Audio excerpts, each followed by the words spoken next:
Alright, it's about 9 o'clock in the morning on the 23rd. I did not do a video for yesterday, and I think if I upload this, I might not do one tomorrow either. I'm just kind of like, I'm in just a holding pattern right now, and there hasn't been a lot of adventures, so I don't know if it made sense to make another video kind of thing. So, kind of a quick recap since I've been here. The first night, which, I don't know, 2 nights ago, I guess? Yeah, 2 nights ago. Not last night, but the night before. The guy that lives here, Alan, my host for the week or whatever, also in the ride with me. We went out and got some beer and pizza at a little pizza shop. I mean, it was an easy walk, maybe within a mile of here. I don't really remember exactly what street it was on, but it was very good. And we kind of hung out and talked bikes and stuff like that. And he was doing some work on his bike. And then, the next day, I did some sorting of my stuff. So yesterday I sorted a bunch of stuff. I got my 2 tool bags down to 1 bag and combined them, and then I'm leaving some stuff here, and I'll pick it up at the end of the ride. We still got basically a week until we get moved over to the house that the Sun Trip is renting, and then we'll be there a couple days, and then so the 29th we get the house. I think we're there 2 days, and we're purposely not doing the ride over Memorial Weekend, so we'll be leaving after that. I don't have the date right in front of me, but I'll post that later when we get a little closer. Yeah, anyway, so I'm just kind of chilling out here. This is my camp. I'm under an awning, which is nice, so it's basically protected. We're not expecting any rain for the next 2 weeks, at least as far out as I can really look.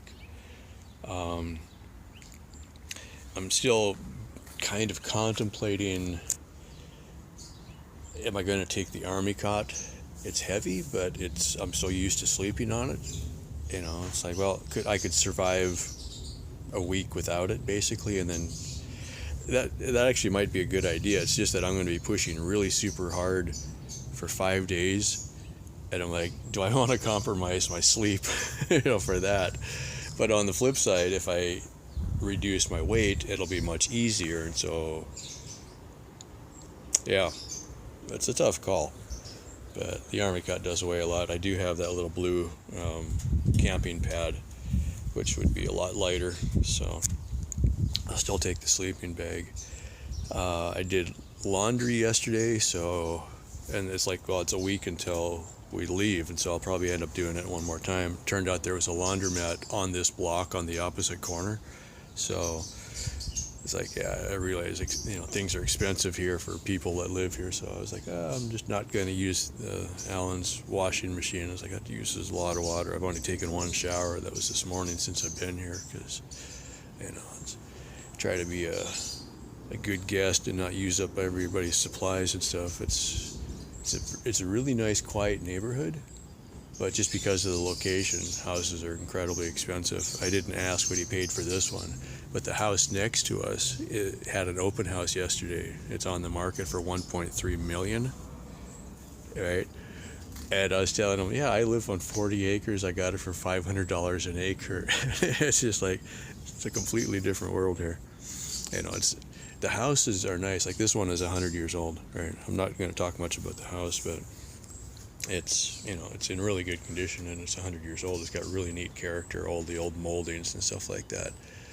But if this was, it actually it's like, this reminds me of some of the streets in Wenatchee or when I lived in Tacoma. It's the same kind of house. It just happens to be in San Jose, so it's incredibly expensive just because of the location. I mean, it's a beautiful place and it's very comfortable here, but yeah, it's just kind of a weird thing to get your head around. Yeah, definitely not in my future plans, but it is nice. Anyway, so a couple projects I was going to do on the bike. I've got the USB charging set up on the handlebars, which is really good, and it's perfect for when I'm riding. I've got 2 wires that run down the frame to the trailer. One wire is 12 volts, that runs the USB charger. Basically, that's all it does now. So I've got a car USB charger under the handlebars, kind of. So I got a 12 volt feed that comes up, and then that just hooks up to the 12 or the USB charger, and then the 40 volt wire is what runs the motor. Well, when I'm camping, this is pretty much how I would normally set up camp. I would just sleep right next to the trailer. So what I'm thinking, all of the power comes from right about here. I've got the charge controller for the solar, and the batteries are in the back and everything. So it's basically everything is right there. So if I tap into that, I could put another USB charging point there, which I could just set it up that would be a lot closer to where I'm sleeping. And if I sleep on the opposite side, the cable would reach to either side. So I'm going to hit one of the auto parts stores and get that today, probably. I had ordered 2 of them from one of the auto parts stores. They didn't have it in stock, so I just was online, click, okay, it'll be here the next day. That should have been here yesterday. And I never got the email that it was available. I'd still have to go down to the store and pick it up. So yesterday I went to the Safeway, which was like 2 miles from here. I just took the bike and brought back some food, and happened to go right by a different auto parts store, and I was like, well, I should have stopped in and got it, but I had a can full, or a backpack full of canned food, so I was like, yeah, I'm not going to do that today, but maybe today I'll go. I might just go buy another USB charger from the other place and then see if I can cancel the order, or if it does come in, I'll just have a couple extras, kind of thing. So just a little nickel and dime stuff. A couple things I noticed on the trailer. When I unloaded everything a couple days ago, when I took the tent back, I had the trailer completely empty because that was the night I was in the Motel 6. So I had unpacked everything and brought it inside. With the trailer unloaded, it's tail heavy because it's got the long tail sticking out the back, and there was no weight in the front. The axle is right there. You can kind of see where the little wheel is. These are big wheels. These aren't just leaning against it. So the balance point when it's full was fine, but when it's empty, it tips over to the back, and my triangle in the back was dragging on the ground sometimes, and you'd feel it kind of tipping back and forth, right? So I'm kind of trying to get my head around how much am I actually going to take, and if I have everything in the front, is that enough to balance it forward, or is it going to start tipping backwards, right? I might also loosen up all the hose clamps that hold the top onto the bottom and slide the whole thing forward. Maybe 6 inches would be enough that it would balance when it's empty, and then if it's full, it would just have a little bit of nose weight, which would be fine. Okay, so yeah, it's just a matter of, I bet I could do it 6 inches and it would be fine. And I've got clearance on the wheel, so sliding it forward shouldn't be much of a factor, but right now it is tipped back a little bit. I want that panel as flat as I can, because if it's not flat, it's going to drag. Wind resistance is going to be more if it's not flat. None of this is exactly perfect, but it's workable, kind of thing. Yeah. Anyway. Other data point, I put this on Facebook, so I'll throw it on here too. I got a shower this morning, and when I got out, I saw there was a scale there. I'm like, man, I haven't weighed myself in forever. So I'm at like 187 pounds right now. And I don't know why, but it was just like one of those things where I was kind of, when I lived in Austin, I was tracking all of my financial stuff just to see if it was going up or down, and if when I bought the motorcycle, or when I bought the truck, or when I bought the school bus, I could see that I was paying it off, and then, like net value kind of thing. And one of the things I was tracking every week, I just, I had a scale there, and I would just weigh myself on the scale and just write it down to see if I was gaining weight or losing weight. And it wasn't, like I was doing any big fitness. It was just kind of a curiosity thing. If you track it over time, was it changing?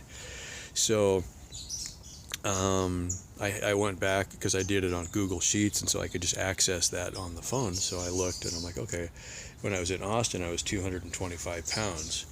And that's when I was working for the Postal Service as a mechanic, so I had money then, and so I could afford to eat. But a lot of what I was eating was like, Little Caesars pizzas and that kind of thing.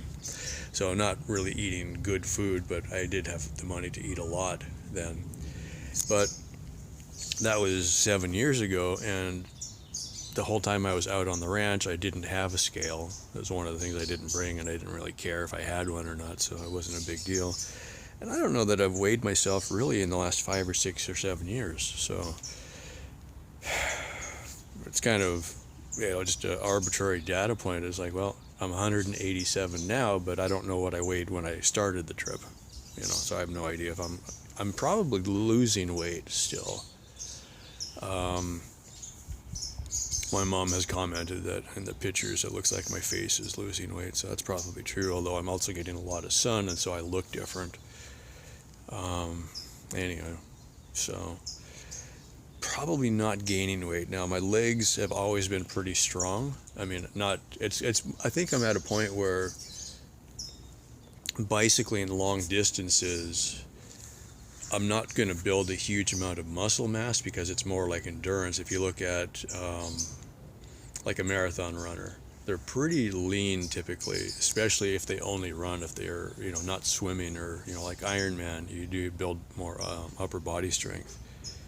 So I'm only biking, I'm not doing anything with my upper body except for just literally hanging onto the handlebars kind of thing. So my lower body always has been strong, and so it's just getting more tone, and my upper body is still kind of soft, I guess. So anyway, doesn't really mean much, I guess, but just kind of a data point where we're at now. So for the sun trip, that house that we're renting for a few days, we finally got the address for it. We can't go to it until the 29th. But I was doing a little bit of looking. There's a Safeway grocery store less than a mile from there. So one of the things I'm recommending and that I'm going to do, because we do have a person in a van following us, not necessarily following us directly, but they're going to be having a camera person in there, and they'll be meeting us at every night at the campsites. So we can throw, like for instance, my spare wheels, I can put them in the van instead of carrying them. So that's just nice to have. And some of the stuff like that I'm going to make available to other people, so if they need a wheel and I don't need it, they can use it for the race kind of thing. So because I got it. But after having been especially on the coast, there hasn't been dollar stores regularly like I'm used to, and I never saw any Walmarts in any of the towns that I went through out on the coast, because we were just right on highway, the Pacific Coast Highway, Highway 1. So there's a lot of little privately owned convenience stores, gas stations and stuff like that, and a Cliff Bar is $3 or $4 a piece, or if I get it at the Safeway in a 12-pack, they're $1 a piece, right? So I'm just going to all right, I need a week's worth of Cliff Bars. If I eat 6 a day, a 12-pack will last me 2 days, so I'm going to get extras. And I've been on half of the route already, so I know where the campsites are and what's close to them. So what I'm thinking is I can just throw, a week's worth of snacks and Cliff Bars and Gatorade in the van, and, because if it's just going to be following us anyway, that'll be great. So, and some of the extra spare parts that I might need, but I don't necessarily need immediately kind of thing. If I get a flat tire, I'll just patch the tire, but having, a spare wheel would be useful. You could probably get to the next campsite, hopefully. Yeah, anyways, that's kind of what I'm looking at now. But yeah, that's when if we get to do the full sun trip next year, coast to coast, we're not likely to have a van following us, so we can't just throw extra stuff in there. This is just kind of a unique situation that we can do it this year, so take advantage of it. Yeah. I was just noticing a couple days ago when I first got here, it's like I've got a fence around me This giant fig tree apparently produces quite a bit of figs. There's a fig in there. Wait. It's in the shadow. There's, yeah, one right there. But, yeah. Another one sticking down there. It's a little bit easier to see, maybe. Anyway, but it's like, you know, when it's, I can hear the wind in the trees, but I'm not getting any down here. It's like, this is nice. You know? It reminds me when I, you know, get back to the ranch, I started building a windbreak, and I only just did one small section, but it does help, you know. I'm envious of people that can grow trees, because if I planted trees now, they would maybe be big enough by the time I'm dead for them to be useful, you know. So it's like, well, what do they always say about trees? The best time to plant a tree was 20 years ago, but the second best time is now. But I'm like, well, yeah, it wouldn't be practical to put any effort into trying to grow a tree out there, because it would never grow big enough to be useful. Yeah, kind of a weird thing, but enjoying the trees while we got them, that's for sure. But just a beautiful day, beautiful neighborhood. Life is good. So anyway, that's kind of where we're at.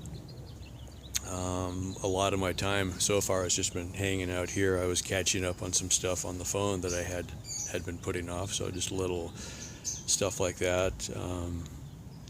I've gone over the bike already, make sure everything is looking good, and you know, nothing's falling off or anything. And otherwise, it's just kind of like, well, enjoy my rest. I was planning on doing a lot more rides. I think I will now. After I rested a couple days, I'm feeling like I want to go for a bike ride again. So my plan is to leave the trailer and everything and just take the bike, and so that'll be non-electric. So that'll be a good, you know, good chance to, if I go ride for 3 or 4 hours and get a good workout, then that'll be good. But I also want to rest a little bit before the race, you know, so I'm trying to find a balance point, because you don't want to be pushing too hard right up until you start the race. It's nice to get a recovery day. So yeah, anyway, that's that. As always, thanks for all the support, and for anybody that's watching the videos. If I do any rides, I'll take the camera or take the phone along, and you know, get some of the stuff that I see as I go along, kind of thing. So that'll be interesting. If not, I might just do a short daily video, you know, one take, and get it uploaded just to let you know I'm still alive. And then when I actually go on the sun trip, I should be able to upload something every day still. Well, keeping in mind that I already know that there was no cell phone coverage in some of the areas, so but I'll still have the camera phone with me, so I can do some shots. I was kind of considering going and getting a GoPro, which would be the most obvious thing to have, but what I found is the GoPro wasn't compatible with the software I use for doing the videos. So I'm not sure if I can make it work or not. And they're a few $100s, and I left 3 of them at home because I decided not to do it. But if I could just do little takes, it might be, you know, it would be fun video, especially when we're all together. I think once we're going to get together every night again, so we'll stay, you know, in the same part of the trip together. It's not like we're going to be 3 days apart, kind of thing. So we'll definitely try to get shots as I can, and I may hold on to some of the footage and then do a highlights video at the end, kind of thing. So anyway, that's that, and I'm going to go find some pancakes. There's an IHOP not too far from here, so it seems like a good idea. Yeah, all right, bye for now.